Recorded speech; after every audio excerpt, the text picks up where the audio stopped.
Hello everyone.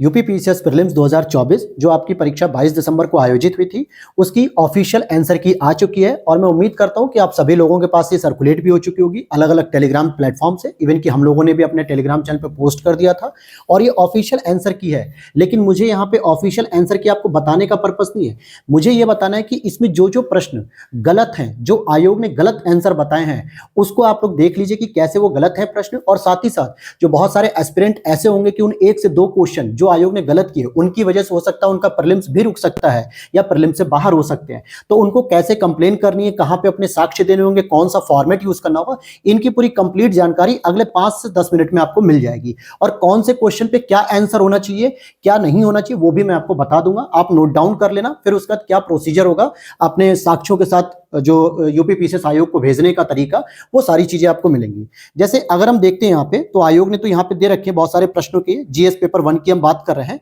लेकिन यहाँ पे क्वेश्चन नंबर 16 को अगर आप देखोगे तो इसमें एक आयोग ने आंसर को गलत दिया है। कौन सा दिया और क्या होना चाहिए था, ये देखिए। जैसे क्वेश्चन नंबर हम 16 को देखते हैं, हालांकि ये पता आप लोगों को भी होगा, लेकिन लास्ट में मैं बता दूंगा कि कैसे आपको ये चीजें देखनी है। क्वेश्चन नंबर 16 में पूछ रहा है कि निम्नलिखित घटनाओं पर विचार कीजिए और साथ ही साथ पूछा जा रहा है कि इन्हें सही काल क्रम में व्यवस्थित कीजिए और पहले से लेकर आखिरी तक। तो आपको पता है कि भारतीय नौसेना विद्रोह कब हुआ था, जो तलवार नाम के जहाज पे हुआ था, ये आपका हुआ था फरवरी 1946 में। कैबिनेट मिशन की घोषणा कब हुई थी, तो मार्च 1946 में हुई थी और फिर ये उस समय आ भी गए थे। अंतरिम सरकार का जो गठन था वो 2 सितंबर 1946 को हुई थी। जबकि ब्रिटिश संसदीय प्रतिनिधि मंडल का जो दिल्ली में आगमन था दोस्तों, वो आपके जनवरी 1946 में था। तो इस आधार पे अगर आप पहले से आखिरी लेकर चलेंगे आप घटना, तो सबसे पहले ऑप्शन आना चाहिए 4, फिर उसके बाद आपका नौसेना विद्रोह यानी 1, फिर मार्च 1946 अर्थात 2 हो जाएगा और फिर उसके बाद 3। तो सही आंसर होना चाहिए था 4 1 2 3। इट मींस कि ऑप्शन क्या होना चाहिए था आपका 4 1 2 3, ये वाला हो जाना चाहिए था। आयोग ने यहां पे आंसर गलत दिया है। तो ये वाला एक प्रश्न आपने देखा कि 16 नंबर का आंसर गलत दिया गया है और इस एक नंबर से बहुत सारे बच्चे प्रीलिम्स में बाहर भी हो सकते हैं जो बिल्कुल बॉर्डर लाइन पे होंगे, तो ये उनकी सही करने का तरीका रहेगा। क्वेश्चन नंबर नेक्स्ट देखते हैं हम लोग 25।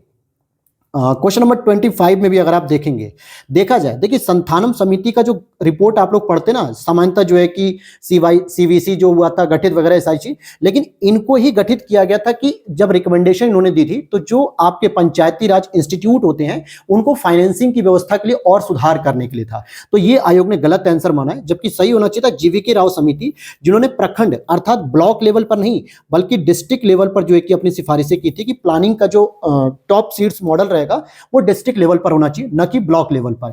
तो एक प्रश्न आपका ये गलत हो गया और सही आंसर क्या होगा ये भी मैं आपको बता रहा हूं, ये आप नोट डाउन कर लेना, ठीक है। एक तो ये हो गया। फिर चलते हैं हम लोग क्वेश्चन नंबर 54 पर। क्वेश्चन नंबर 54 पर चलते हैं कि यहां पर क्या गलतियां, क्योंकि देखो एक एक क्वेश्चन की लड़ाई है ऐसे टफ पेपर में, तो बिल्कुल आप लोग इग्नोर नहीं करिएगा। 55 नहीं था दोस्तों, अर्थात 54 यहां पे ये है। एक क्वेश्चन ये देखिए, ये आप लोगों ने भी पढ़ा होगा कि कार्बन डाइऑक्साइड, सल्फर के ऑक्साइड और नाइट्रोजन के ऑक्साइड या नाइट्रस ऑक्साइड गैसें वर्षा जल में घुलकर अम्लीय वर्षा उत्पन्न करती हैं, यानी एसिड रेन का कॉन्सेप्ट पूछा जा रहा है। और कार्बन डाइऑक्साइड, सल्फर डाइऑक्साइड और नाइट्रोजन के ऑक्साइड जैसे गैस की उच्च सांद्रता के कारण वायुमंडलीय वायु प्रदूषित होती है। तो यहाँ पे हमने जो पढ़ाई की है वो क्या की है कि हाँ ठीक है, ये बात सही है कि ये जितनी भी गैसें हैं ये वायुमंडल को प्रदूषित तो करती हैं, परंतु यहां जब एसिड रेन की बात की जा रही है तो एसिड रेन की जो मेन कंपोनेंट्स होते हैं वो आपके केवल 2 ही होते हैं, एक तो सल्फर के ऑक्साइड होते हैं और एक नाइट्रोजन के ऑक्साइड होते हैं। जबकि CO2 को हम लोग ग्लोबल वार्मिंग के लिए ग्रीन हाउस गैसेस में कंसीडर करते हैं और इस आधार पर आप देखोगे कि एसिड रेन के लिए कार्बन डाइऑक्साइड कहीं भी जिम्मेदार नहीं होती है। तो यहां पर पहला स्टेटमेंट गलत होना चाहिए था और दूसरा वाला आर सही होना चाहिए था। इट मींस कि बी ऑप्शन होना चाहिए था, परंतु आयोग ने दोनों को सही मानते हुए सही व्याख्या भी ले ली है। हो सकता है मैं अपनी नॉलेज के हिसाब से गलत अगर बता रहा हूं, तो आप लोग प्लीज कमेंट सेक्शन में बताइएगा जो प्रश्न मैंने उठाए हैं उन पे बात करने के लिए, और जो आपको भी लगता हो कि सर ये वाला भी प्रश्न गलत होना चाहिए था या बाहर होना चाहिए था, तो वो भी आप लोग बता दीजिएगा कमेंट सेक्शन में। तो 3 प्रश्न ये हो चुके हैं और आगे आपको प्रश्न बता रहा हूं मैं। एक ये प्रश्न है क्वेश्चन नंबर 115। अब देखिए यहां पे देखा जाए तो ये क्वेश्चन बहुत सारे बच्चों ने हो सकता है छोड़ भी दिया होगा, क्योंकि क्वेश्चन नंबर 115 जो है वो गलत स्टेटमेंट यूज कर रहा है। या तो आयोग को इसे बाहर करना चाहिए या तो इस पे सभी को नंबर बराबर देने चाहिए। अब ये आयोग पे विवेकाधिकार है कि वो क्या करता है। देखिए पूछा जा रहा है आर्थिक समृद्धि के संदर्भ में कौन सा कथन सत्य है। भारतीय अर्थव्यवस्था एक अल्प विकसित अर्थव्यवस्था है, भारतीय अर्थव्यवस्था एक मिश्रित अर्थव्यवस्था है, जे एम कीन्स अर्थशास्त्र के जनक हैं। तो हमें पता है तीसरा स्टेटमेंट गलत है, क्योंकि जे एम कीन्स नहीं होते हैं, बल्कि कौन होते हैं, father of economy Adam Smith होते हैं। कौन होते हैं दोस्तों, एडम स्मिथ होते हैं। तो तीसरा स्टेटमेंट हटाते ही और साथ ही साथ भारतीय अर्थव्यवस्था एक अल्प विकसित अर्थव्यवस्था होती है क्या, नहीं, हमारी अर्थव्यवस्था विकासशील अर्थव्यवस्था है। हो सकता था, हमने देखा कि क्या पता हिंदी में मिस्टेक हो गई हो एग्जामिनर से, टाइपिंग मिस्टेक हो, लेकिन दोस्तों इंग्लिश में भी अंडर डेवलप्ड वर्ड यूज किया जा रहा है, जबकि हम लोग क्या है, डेवलपिंग कंट्रीज हैं। अंडर डेवलप्ड कंट्री किसे माना जाता है, जो अफ्रीकी कॉन्टिनेंट के देश हैं या फिर लैटिन अमेरिकी देश हैं, जो साउथ अमेरिका के, यानी जो विकासशील भी नहीं है, विकासशील से भी ज्यादा पिछड़े हैं। जबकि हम लोग तो कई क्षेत्रों में सुपर पावर बनने की तरफ आगे हैं। अब वही है कि अगर हम पहला भी काटे और तीसरा भी काटे तो केवल हमें ऑप्शन मिलना चाहिए था केवल दो, कि हाँ दूसरा सही है, भारतीय अर्थव्यवस्था एक मिश्रित अर्थव्यवस्था है। परंतु यहां पे कहीं भी ऑप्शन केवल दो नहीं है, इसलिए मजबूरी बस जो है कि बहुत सारे एस्पिरेंट ने एक और दो लगाया है, लेकिन उन एस्पिरेंट को नुकसान हो गया जिन्होंने केवल दो ऑप्शन ना मिलने की वजह से कोई भी स्टेटमेंट टच ही नहीं किया नेगेटिव मार्किंग से बचने के लिए। तो देखा जाए तो आयोग को यहां पे एक कॉमन मार्क्स में कन्वर्ट करना चाहिए था। तो ये हो गए आपके टोटल 4 प्रश्न, और एक प्रश्न दोस्तों और दिखाऊंगा मैं आपको, सबसे लास्ट वाला है 150 नंबर पे प्रश्न है, इसको भी देख लीजिए। और आप लोगों को लगता है कि सर एक आध क्वेश्चन और भी है तो उसे भी जरूर आप लोग कमेंट करिएगा। प्रश्न कह रहा है कि बलबन ने अपने शासन को सुदृढ़ बनाया और संपूर्ण सत्ता को अपने हाथों में केंद्रीकृत कर लिया था। बिल्कुल सही, क्योंकि सल्तनत काल में इसने केंद्रीकरण की प्रवृत्ति अपनाई थी।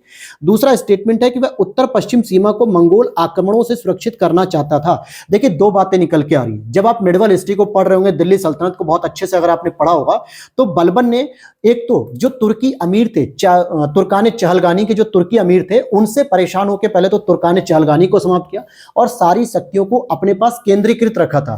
साथ ही साथ इसका एक उद्देश्य दूसरा भी था कि कहीं ना कहीं बलबन यह भी चाहता था कि जो दिल्ली सल्तनत के अंतर्गत जो उसे साम्राज्य मिला है उसकी सुरक्षा हो सके, और जो मंगोल शासन, जो मंगोल आक्रमण का डर बना रहता था, इल्तुतमिश से शुरू हो चुका था वो डर लगातार जो है कि, हालांकि इल्तुतमिश ने दूरदर्शिता का परिचय देते हुए जलालुद्दीन मकबरनी को शरण नहीं दी और चंगेज खान से पूरे भारत में मंगोल आक्रमण को बचा लिया। लेकिन कोई भी ऐसा शासनकाल पीरियड आप उठाइए, चाहे इल्तुतमिश देखिए, रजिया सुल्तान देखिए, नासरुद्दीन महमूद देखिए, बलबन देखिए, बलबन के बाद आने वाले खिलजी वंश में देख लीजिए, खिलजी, इवन कि अलाउद्दीन खिलजी ने सबसे अधिक मंगोलों से आक्रमण किए। कहने का सेंस हुआ कि बलबन का एक दूसरा उद्देश्य भी यह था कि मैं अपनी सारी शक्ति अगर अपने पास केंद्रीकृत करके रखूंगा तो मैं ही जो चाहूंगा उसी तरीके से आदेश पारित होंगे, उसी तरीके से मैं युद्ध की प्रवृत्तियां तय करूंगा, उसी तरीके से अपनी सीमा को सुरक्षा भी प्रदान करूंगा। तो यहां पे ये दोनों स्टेटमेंट तो सही है, लेकिन यहां पे व्याख्या भी कर रहा है दोस्तों, ए ऑप्शन यहां पे करेक्ट होना चाहिए था, लेकिन आयोग ने इसे इनकरेक्ट कर दिया। हालांकि बहुत सारे एस्पिरेंट, किसी ने ए लगाया होगा, किसी ने सी लगाया होगा, ठीक है, लेकिन सही मायने में जो मैंने आपको लॉजिक बताया है, दोनों ही कारण थे, इस वजह से उसने अपनी शक्ति को केंद्रीकृत किया था। तो ये टोटल आपने देख लिए 5 क्वेश्चन। कितने देखे क्वेश्चन? 5 देख लिए। सीसैट के लिए मैं कोशिश कर रहा हूं, अभी मैं सारे पेपर को देख रहा हूं कि कौन कौन से आंसर की उसने दिए, आयोग ने गलत है या सही है। वैसे सीसैट में मैंने जहां तक भी 70 क्वेश्चन तक देखे हैं लगभग अभी तक, वो सारे के सारे सही हैं आंसर, कोई भी गलत नहीं, चाहे वो कम्युनिकेशन के आधार पे हो, चाहे वो रीजनिंग में हो, हिंदी में हो, इंग्लिश में हो, लगभग सारे क्वेश्चन सही हैं। ठीक है दोस्तों, अब यहाँ पे अगला बात आता है कि भैया ये सारी चीजें तो समझ में आ गई, लेकिन हमें जो 4-5 क्वेश्चन आपने बताए हैं वो कहाँ पे हम कंप्लेन करेंगे। वीडियो को पीछे जाके देख लीजिएगा कौन कौन क्वेश्चन मैंने बता दिए। देखिए ये वो लेटर है जो आयोग ने अपने वेबसाइट पे आज पोस्ट किया था, मैं इसे टेलीग्राम पे पोस्ट कर दूंगा। टेलीग्राम हमारा ज्वाइन कर लीजिएगा, ग्लैंस एकेडमी ऑफिशियल, जिसमें 15,000 से अधिक सब्सक्राइबर है, वही ज्वाइन करना है, कोई फेक नहीं करना है। यहाँ देखो कि उत्तर प्रदेश लोक सेवा आयोग और 25 दिसंबर आज की ही डेट है, जिसमें विज्ञप्ति में स्पष्ट कहा गया है कि ये जो आंसर की रहेगी 30 दिसंबर तक उपलब्ध रहेगी, और उस समय तक आपको जो भी प्रश्नों पे जो डाउट हो रहा है ये सारी चीजें आप पढ़ लीजिएगा। मैंने हालांकि पढ़ लिया है, और जो फ्रेमिंग करनी है आपको, यहाँ पर देखिए क्लियर लिखा है आयोग ने कि अगर जारी प्रश्न पुस्तिका के आधार पर प्रश्न व विकल्प के रूप में यहां पे लिखा हुआ है सामान्य अध्ययन के लिए प्रश्न नंबर 1 से लेकर 150 तक और सेकंड प्रश्न के लिए 1 से लेकर 100 तक अलग अलग प्रत्यावेदन जो एक साथ स्टेपल ना हो, आयोग को एक ही बंद लिफाफे में दिए जाए। मतलब कि फर्स्ट पेपर जीएस पेपर 1 में जो 4-5 प्रश्न गलत हैं उनके लिए आपको जो साक्ष्य प्रस्तुत करने, और सेकंड पेपर में जो भी आपको लगता है। यहां लिखा है कि आयोग ने जो आंसर की दी है उस पुस्तिका का जो क्रमांक है, एक तो ये है और एक ये, इसी के आधार पे आपको बताना, अपने क्वेश्चन पेपर से नहीं बताना कि आपकी जो सीरियल नंबर है। आप इसमें आइए और इसमें देखिए कि कौन सा आयोग ने गलत दिया है और कौन सा सही होना चाहिए था। पैटर्न क्या रहेगा यहां पर देख सकते हैं, अभ्यर्थी का नाम, अनुक्रमांक, परीक्षा का नाम और विषय का नाम। तो विषय का नाम आप लिख देंगे जीएस पेपर 1, पूरा सामान्य अध्ययन करके लिखना है, ये शॉर्टकट नहीं करना है, ठीक है। सामान्य अध्ययन ऐसे करके आप लिख देंगे, प्रथम प्रश्न पत्र। फिर इसी तरीके से दूसरा रहेगा सामान्य अध्ययन द्वितीय प्रश्न पत्र। हमारे एडमिट कार्ड में सीसेट नहीं लिखा होता है, हमारे एडमिट कार्ड में लिखा होता है जीएस जनरल स्टडीज 1 और जनरल स्टडीज 2, तो हमें उसी भाषा का प्रयोग करना है। और 31 दिसंबर 2024 तक किसी भी कार्य दिवस में आप उपलब्ध करा सकते हैं, चाहे वो आप स्पीड पोस्ट के माध्यम से दिया हो या फिर आयोग के काउंटर पे जाके जमा किया हो, जो इलाहाबाद में बच्चे रहते हो, या फिर आप दिल्ली लखनऊ में तैयारी कर रहे हैं तो भी आप भेज सकते हैं।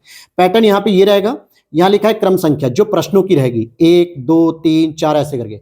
जारी प्रश्न पुस्तिका बारकोड की क्रमांक संख्या जो आयोग के द्वारा है उसके अनुसार प्रश्न संख्या कौन सी होगी, यहाँ पे लिखेंगे कि भाई ये क्वेश्चन नंबर 16 का आंसर गलत है, और यहाँ पे लिखोगे आयोग का उत्तर कौन सा है, विकल्प व लिखित उत्तर, यानी विकल्प भी आपको बताना और लिख के भी देना है कि हाँ सर आपने जो माना है वो 4 3 2 1 माना है, जबकि आंसर होना चाहिए था 4 1 2 3। और ये केवल कोडिंग नहीं करनी है, आपको नीचे लिखना भी होगा कि पहले रॉयल कमीशन आया या कैबिनेट मिशन आया या फिर जो है कि इंटरिम सरकार गठित हुई, और यहाँ पे अपना जो आपको आंसर बताना है वो यहाँ पे बताओगे, ये वाला ये यहाँ पे बताओगे सर पहले 4 1 2 3, option number B is correct हो जाएगा। और क्या क्रम होगा कि आपको बताना ब्रिटिश मंत्रिमंडल जो पहले आया, फिर शाही नौसेना, फिर कैबिनेट मिशन, इस तरीके से। और साक्ष्य भी आपको देने पड़ेंगे। साक्ष्य में आपको क्या करना होगा, बुक नहीं भेजनी है, ध्यान देना किसी कोचिंग के नोट्स वैलिड नहीं मानती आयोग, आयोग ऑथेंटिक राइटर्स के वैलिड मानती है। अब इसके लिए आप क्या कर सकते हो, सोर्सेस के लिए तो आप एनसीईआरटी की बुक को बेस बना सकते हो, या फिर इससे भी बेहतर होगा हमारे उत्तर प्रदेश सरकार की एक बुक चलती है जिसे हम कहते हैं SCERT, वो ज्यादा बेस्ट रहेगी, एनसीईआरटी से भी ज्यादा बेस्ट, क्योंकि आयोग एनसीईआरटी को कभी कभी कंसिडर नहीं करता। SCERT की आप उठाइएगा 11th 12th की हिस्ट्री, वहां पे आपको मिल जाएगा सीधे सीधे ये क्रम, ठीक है। मैक्सिमम जो भी सब्जेक्ट आपके क्वेश्चन मैंने बताया, कोई हिस्ट्री में है, कोई पॉलिटी में है, इस तरीके के, तो यहाँ पे आपको उस पेज को लगाना पड़ेगा, जो आपका बुक का कवर पेज है उसको लगाएंगे और उसकी पेज संख्या, और जिस पेज पे वो लाइन लिखी हुई है उस पेज का जिरोक्स करके अंडरलाइन कर देंगे, हाईलाइट करके कि हाँ ये चीजें हैं। किताब नहीं भेजनी होती है, ध्यान देना, लेकिन उसका कवर पेज होना चाहिए, स्टार्टिंग के 2 पेज कि कौन प्रिंटर है, कौन राइटर है, कहाँ की वो पब्लिकेशन है, क्योंकि हर बुक के नीचे जैसे एनसीईआरटी लिखा होता है वैसे ही पब्लिकेशन का नाम भी होता है। SCERT की होगी तो राज्य आधारित होगी, या फिर किसी भी राइटर्स की होगी जो यूनिवर्सिटी प्रोफेसर में पढ़ाते हैं। इतनी बात समझ में आ गई। और फिर यहाँ पे जो अभ्यर्थी भेजेगा उसे अपना हस्ताक्षर भी करना होगा। ध्यान देना कि इसमें कोई ऐसी प्रॉब्लमेटिक बात नहीं है कि आपको लगेगा कि आयोग आपको बुला के इंटेरोगेट करेगा कि तुम्हें बहुत जो है कि गड़बड़ लग रही है, ऐसा कुछ नहीं है। ये इसलिए होता है प्रूफ के तौर पर कि हाँ भाई आपने ऑब्जेक्शन उठाया था, आपको निर्णय मिला कि नहीं, न्याय मिला कि नहीं, आपके क्वेश्चन इंक्रीज हुए या नहीं हुए। तो ये पूरा पैटर्न है, और ये पूरा PDF का पैटर्न मैं आपको टेलीग्राम पे पोस्ट कर दूंगा, वहां से आप डाउनलोड कर सकते हैं। उम्मीद करता हूं वीडियो अच्छी लगेगी, और जो भी क्वेश्चन आपके गलत हुए वो भी बताइएगा, और इसके बाद जितने आपके क्वेश्चन सही हो रहे हैं, नेगेटिव और पॉजिटिव दोनों को ऐड ऑन करके फाइनल। जैसे मान लेते हैं कि आपके जीएस पेपर 1 में 100 जैसे आपने जितने भी क्वेश्चन किए थे, फॉर एग्जांपल आपके 95 सही हो रहे हैं, ठीक है, और 95 में आपके जो है कि 18 माइनस भी हो गए, तो इसका मतलब हो गया यहाँ पे 6 क्वेश्चन आपको और माइनस करने पड़ेंगे। 95 सही है और 18 गलत है, टोटल क्वेश्चन आपने जितने भी किए थे, तो इट मींस कि ये जो 6 क्वेश्चन है, तिहाई, ये आपको 95 में से माइनस करना होगा और आपका 89 स्कोर हो जाएगा। ये जीएस पेपर 1 का है। ठीक इसी तरीके से आपको जीएस पेपर 2 का बताना है तो कमेंट सेक्शन में आप बता सकते हैं, जिससे हम लोग कट ऑफ तक पहुंच सकें कि क्या कट ऑफ हो सकती है। तो मिलते हैं नेक्स्ट वीडियो में। जय हिंद, जय भारत।